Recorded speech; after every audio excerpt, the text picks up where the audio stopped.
ഏട്ടാ അമ്മേ എന്താടി? മോനെ. ഏയ് ഇരിക്കെ, ബഹുമാനൊക്കെ ഓഫീസിൽ മതി. ആര് ബഹുമാനിക്കുന്നു നിന്നെ? ഓ, ഒരു മന്ത്രി. ഞങ്ങൾ കുറെ മന്ത്രിമാരെ ചെറുപ്പം മുതൽ കണ്ടിട്ടുള്ളതാ. അച്ഛൻ മന്ത്രിയായിരുന്നപ്പോ വീട്ടു സാധനങ്ങൾ വാങ്ങുന്ന തൊട്ട് അടുക്കളപ്പണി വരെ ചെയ്യിച്ചിട്ടുണ്ട് നിന്റെ ഈ പോലീസുകാരെ കൊണ്ട്. അല്ല പെങ്ങളെ, അച്ഛനെ ഇങ്ങനെ വഴക്ക് പറയാനായിട്ട് എന്താ ഇവിടെ ഇപ്പൊ ഉണ്ടായേ? അച്ഛൻ ഇപ്പൊ മന്ത്രിയല്ലെന്നും പറഞ്ഞ് അച്ഛന്റെ മെക്കെട്ട് കയറിയണ്ടല്ലോ. ഒരു മകൻ എന്നല്ലേ ഞാൻ സഹിക്കില്ല കേട്ടോ. ഞാൻ നിന്നോടാ പറഞ്ഞത്. നിന്റെ 5-6 പോലീസുകാരെ ചോദിച്ചപ്പോ നീ പവിയെ അപമാനിച്ചില്ലേ? ഓ, റൂട്ട് അങ്ങോട്ടാണോ? എന്നാ നീ ഒന്നോർത്തോ, തുമ്മിയാ തെറിക്കുന്ന മൂക്ക നിന്റെ ഈ മന്ത്രിക്കുപ്പായം. പക്ഷെ പവിയേട്ടൻ എന്നും കാണും ഈ IPS പദവി. എന്റെ പെങ്ങളെ, ഏത് കൊമ്പത്ത് IPS കാരനായാലും ഒരു മന്ത്രിയെ കണ്ടാ ദാ ഇങ്ങനെ നിക്കണം. അതാണ് കുഴപ്പം. സംശയം ഉണ്ടെങ്കിൽ ASP എളിയനോട് ചോദിച്ചോ. എന്റെ പവിയളിയാ, പെങ്ങൾക്ക് ഈയിടെയായിട്ട് പൊതുവിജ്ഞാനം വളരെ വളരെ കുറവായിട്ട് വന്നോ? ആ, എവിടെയായിരുന്നു?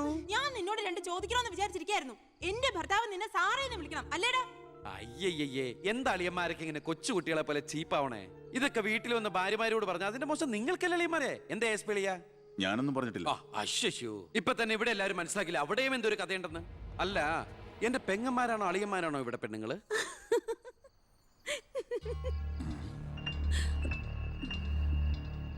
അച്ഛാ, അച്ഛനെങ്കിലും ഒന്ന് പറഞ്ഞു കൊടുത്തൂടെ കുട്ടികൾക്ക്? ഓഫീസ് വേറെ വീട് വേറെ എന്ന്.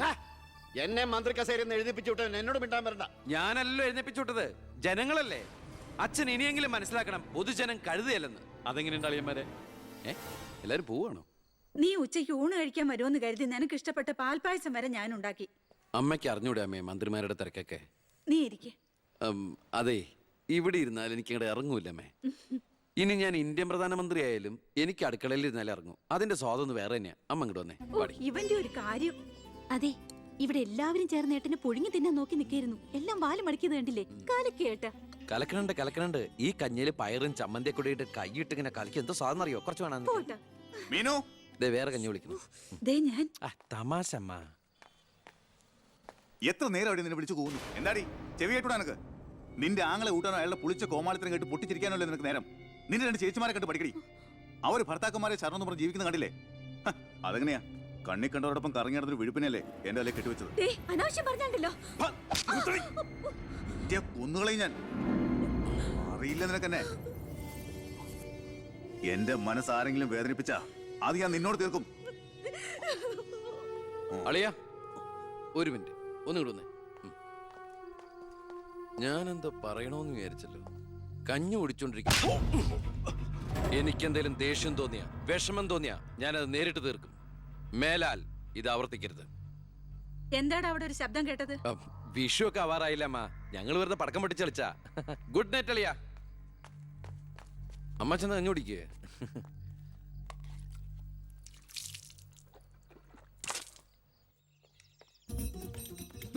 പത്രം വായിച്ചില്ലയോ?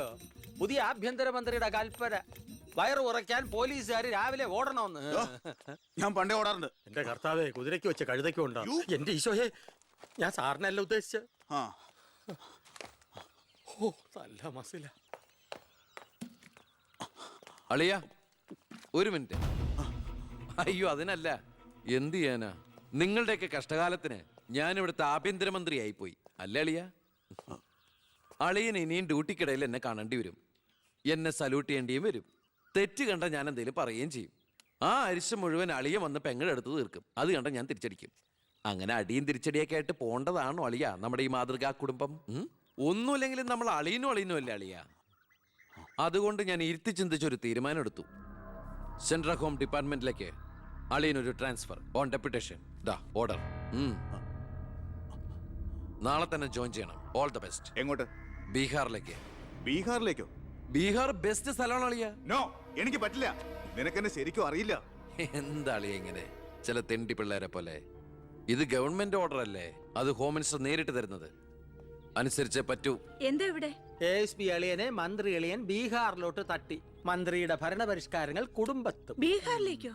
ബീഹാർ ബെസ്റ്റ് സ്ഥലമാണമ്മേ. അല്ല, ഈ ബീഹാർ എന്ന് പറയുമ്പോ എടീ, ബീഹാർ ഗംഭീര സ്ഥലാ. നീ വിഷമിക്കണ്ട, നീ പതുക്കെ പോയാ മതി. പേടിക്കാനൊന്നുമില്ല സാറേ. അവിടെ ചെന്ന് ലല്ലു പ്രസാദുമായി ഒരു ടൈപ്പ് ഉണ്ടാക്കിയാൽ കുശാലല്ലേ കുശാൽ. അയ്യോ ചേടാ, കുടുംബത്തൊരു മന്ത്രി ഉണ്ടായാൽ അതുകൊണ്ട് ഗുണം ഉണ്ടാകേണ്ടത് കുടുംബക്കാർ. അളിയന് വേണോ ഗുണം? അളിയന് ഈ ചിറാപ്പുഞ്ചി എങ്ങനെയാ? ചിറാപ്പുഞ്ചി? ആ, ചിറാപ്പുഞ്ചി ബെസ്റ്റ് സ്ഥലമാണ് അളിയ. അവിടെ IASകാർക്ക് എന്താ ഡിമാൻഡ് എന്നറിയോ? നമുക്കൊരു കൈ നോക്കിയാലോ? നീ ബ്രേക്ക്ഫാസ്റ്റ് അയ്യോ അമ്മ പേടിച്ചു പോയോ? നമുക്ക് അച്ഛനെ നാഗാലാൻഡിലേക്ക് തട്ടിയാലോ? പോടാ അവിടുന്ന്. ഏ?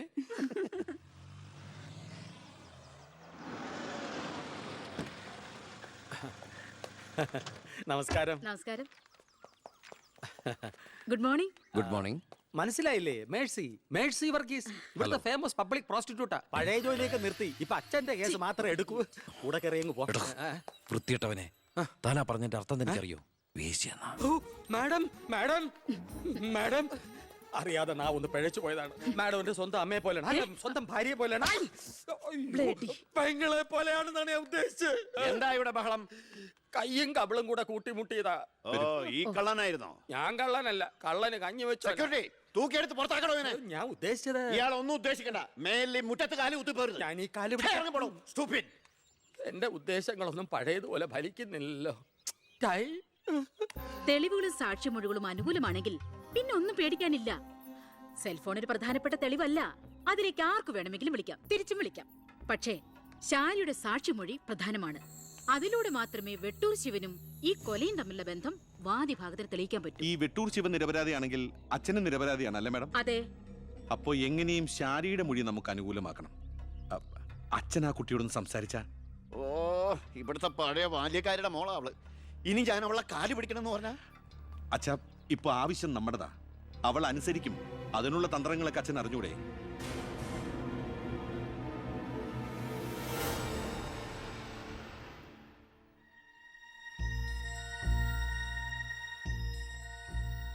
കുറെ നാളായി ഞാൻ വിചാരിക്കുന്നു ഇങ്ങോട്ടൊക്കെ ഒന്ന് ഇറങ്ങണം എന്ന്. സത്യം പറഞ്ഞ സമയം കിട്ടാറില്ല. അല്ല, ഇവളെങ്ങനെ നിർത്തിയാ മതിയോ? കെട്ടിച്ചുടണ്ടേ? അതിന് കല്യാണ ചെലവൊക്കെ ഞാൻ ഏറ്റവും പറ്റിയ പയ്യനെയും കണ്ടെത്താം. നമുക്കിത് ഗംഭീരമാക്കണം, ഒരു ഉത്സവം പോലെ. ഗോപാലപിള്ള സാറിനെ എനിക്ക് മറക്കാൻ പറ്റുമോ? എന്നെ രാഷ്ട്രീയത്തിലേക്ക് കൈപിടിച്ച് കയറ്റിയ രാഷ്ട്രീയ ഗുരുവാണ് നിന്റെ മുത്തച്ഛൻ. മരിക്കാൻ കിടക്കുമ്പോ ഞാൻ അദ്ദേഹത്തിന് കൊടുത്ത വാക്കാ, ഈ കുടുംബം അനാഥാകില്ലെന്ന്. എന്നാ ഞാൻ ഇറങ്ങട്ടെ. ഞാൻ എന്തോ മറന്നല്ലോ. മോളെ, പിന്നെ മോൾക്കറിയാമല്ലോ, നിരപരാധിയായ എന്നെ ഒരു കേസിൽപ്പെടുത്തിയ വിവരം. ആ പ്രതിക്കെതിരെയുള്ള മോളുടെ മൊഴി അതൊന്നും മാറ്റി പറയണം. ഞാൻ സത്യം പറയൂ.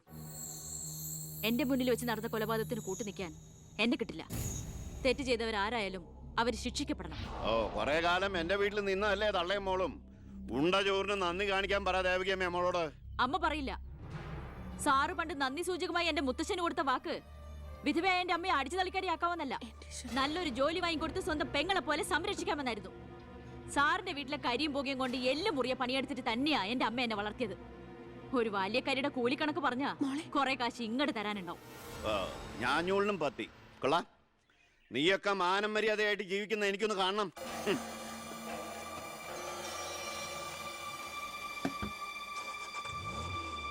എടാ ഞാനാ. എന്താ അച്ഛാ? ഏയ് നടക്കില്ലടാ. ഇന്ന് അച്ഛൻ അവളുടെ അടുത്ത് പോയി. നാളെ അവൾ അച്ഛൻ്റെ അടുത്ത് വരണം. അച്ഛൻ സമാധാനമായിട്ടിരിക്കെ. ബാക്കിയൊക്കെ ഞാൻ നോക്കിക്കോളാം.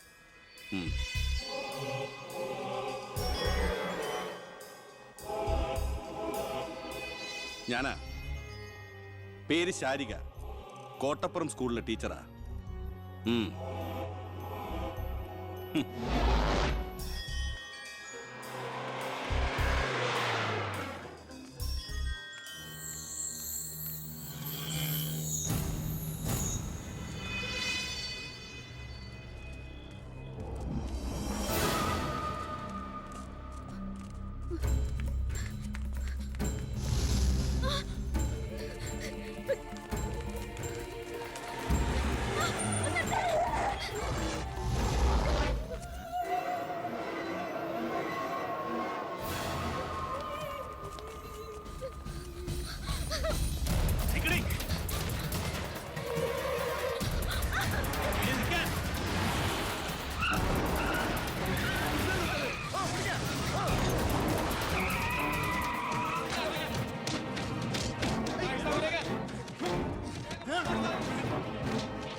മാഡത്തിനടുത്ത് എപ്പോഴും ശ്രദ്ധ വേണമെന്ന് ഹോം മിനിസ്റ്ററുടെ ഓർഡർ ഉണ്ടായിരുന്നു.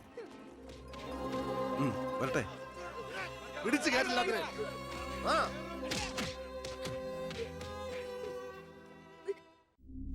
ആ ഗുണ്ടകളെല്ലാം മണിക്കൂറുകൾക്കുള്ളിൽ ജാമ്യത്തിറങ്ങിപ്പോയി സർ. അവർക്ക് വേണ്ടി ക്യൂ നിൽക്കുകയാണ് ആവശ്യക്കാർ. ഈ നാട്ടിലെ ഇടത്തരക്കാരും പാവങ്ങളും ഒക്കെ ഗുണ്ടകളെ കൊണ്ട് പൊറുതി മുട്ടിയിരിക്കുകയാണ് സാർ. കഴിഞ്ഞ കുറേ വർഷങ്ങളായി ഇവിടെ നടന്ന 90% കൊലപാതകങ്ങൾക്കും ആത്മഹത്യകൾക്കും പിന്നിൽ ഗുണ്ടകളും അവർക്ക് പുറകിലുള്ള തൽപര കക്ഷികളുമാണെന്ന് നിസ്സംശയം പറയാം സാർ. കഴിഞ്ഞ 5 വർഷത്തിനുള്ളിൽ ഇവിടെ ഉണ്ടായിട്ടുള്ള സർവ്വ ഗുണ്ടാ വിളയാട്ടങ്ങളുടെയും അക്രമങ്ങളുടെയും സത്യസന്ധമായ കേസ് ഹിസ്റ്ററി എനിക്കുടനെ വേണം, വിത്ത് ഇമ്മീഡിയറ്റ് എഫക്ട്. സാർ, ഈ ഫയലുകളൊക്കെ ഒന്ന് പഠിക്കണം. കഴിഞ്ഞ 5 വർഷത്തിനിടയ്ക്ക് കേരളത്തിലുണ്ടായിട്ടുള്ള ഞെട്ടിക്കുന്ന അക്രമങ്ങളുടെ സത്യസന്ധമായ ഡീറ്റെയിൽസ് ആണിത്. 300-ലേറെ കൊലപാതകങ്ങൾ, 2000-ലേറെ ആത്മഹത്യകൾ, 3000-ലേറെ ആത്മഹത്യാ ശ്രമങ്ങൾ, അക്രമങ്ങളിൽ അംഗമംഗം വന്നവർ 6000-ലേറെ. എന്നിട്ടോ ബന്ധപ്പെട്ട കേസുകളിൽ ശിക്ഷിക്കപ്പെട്ടത് വെറും 12 പേർ. വ്യക്തമായ തെളിവുകളോ സാക്ഷിമൊഴികളോ ഇല്ലാതെ രക്ഷപ്പെട്ടവർ 650-ലേറെ. ഇനിയും പോലീസിന് കണ്ടുപിടിക്കാൻ പറ്റാത്ത കേസുകൾ 100-ലേറെ. ഇതൊക്കെ ആ അവറാച്ചനും അതിനു മുമ്പ് പ്രതിപക്ഷവും ഭരിച്ചിരുന്നപ്പോഴാ. സാർ, മറ്റുള്ളവരുടെ മേൽ പഴിചാരി രക്ഷപ്പെടാനുള്ള തന്ത്രമല്ല ഇപ്പോൾ ആവശ്യം. ഞാനിപ്പോ എന്താ ചെയ്യണ്ടേ? ഇതൊക്കെ അന്വേഷിക്കേണ്ട ചുമതല പോലീസിനല്ലേ? സമയമുണ്ടെങ്കിൽ താൻ തന്നെ പോലീസിനെ കൊണ്ട് അന്വേഷിപ്പിക്കടോ. താങ്ക് യു സാർ, ഈ പെർമിഷൻ മാത്രം മതി. നിക്ക് ഞാനൊരു ആവേശത്തിന് പറഞ്ഞു എന്ന് വെച്ച് എന്താ തന്റെ ഉദ്ദേശം?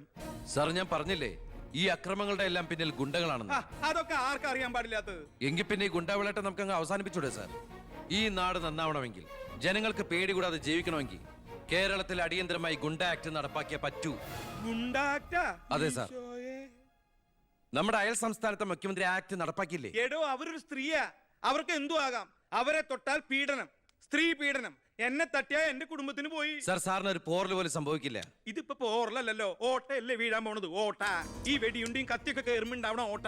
സാർ, ഞാൻ പറയുന്ന താൻ എന്ത് പറഞ്ഞാലും ഞാൻ സമ്മതിക്കില്ല. ഇതൊക്കെ തനിക്ക് മുൻപരിചയം ഇല്ലാത്തോണ്ട് തോന്നുന്നു മണ്ടത്തരാ. എങ്കിൽ പിന്നെ സാർ ഒരു കാര്യം ചെയ്യും, മുൻപരിച്ചുള്ള ആരെങ്കിലും വെച്ച സാർ അങ്ങോട്ട് ഭരിച്ചോ. ഞാൻ രാജിവെക്കാൻ പോവാ. നീ എനിക്ക് ഹാർട്ട് അറ്റാക്ക് ഉണ്ടാക്കുന്ന വർത്താനം പറയരുത്. നീ രാജിവെച്ച് പോയാ എന്റെ മന്ത്രിസഭ മൂക്കൂത്തി വീഴില്ലേ? എങ്കിൽ എന്റെ വഴിക്ക് വരേണ്ടി വരും. നീ പറയണേല് കാര്യമുണ്ടെന്ന് എനിക്കറിയാം, പക്ഷെ നിനക്കൊരു കാര്യം അറിയില്ല. ഇവിടുത്തെ എല്ലാ രാഷ്ട്രീയ പാർട്ടികളുടെയും നിത്യോപയോഗ സാധനങ്ങളിൽ ഒന്നാണ് ഈ ഗുണ്ടകൾ. അതുകൊണ്ട് ഭരണകക്ഷിയും പ്രതിപക്ഷവും ഇതിന് സമ്മതിക്കില്ല. ഈ ബില്ല് നിയമസഭയിൽ പാസ്സാവൂല. അറിയാം സാർ, ആദ്യം നമുക്ക് മന്ത്രിസഭ കൂടി തീരുമാനിക്കാം. ഗവർണറെ കൊണ്ട് സ്പെഷ്യൽ ഓർഡിനൻസ് പുറപ്പെടുവിച്ച് ഈ ഗുണ്ട ആക്ട് നടപ്പിലാക്കാം. എന്നിട്ട് 6 മാസത്തിനുള്ളിൽ നമുക്ക് നിയമസഭയിൽ പാസ്സാക്കിയെടുത്താൽ മതി. ആ 6 മാസം മതി എനിക്ക് കേരളത്തിലെ സർവ്വ ഗുണ്ടായുസം തുടച്ചു നീക്കാൻ. അല്ല, ഈ താങ്ക് യു സാർ. ഗുണ്ടകളെ എനിക്ക് വേണം.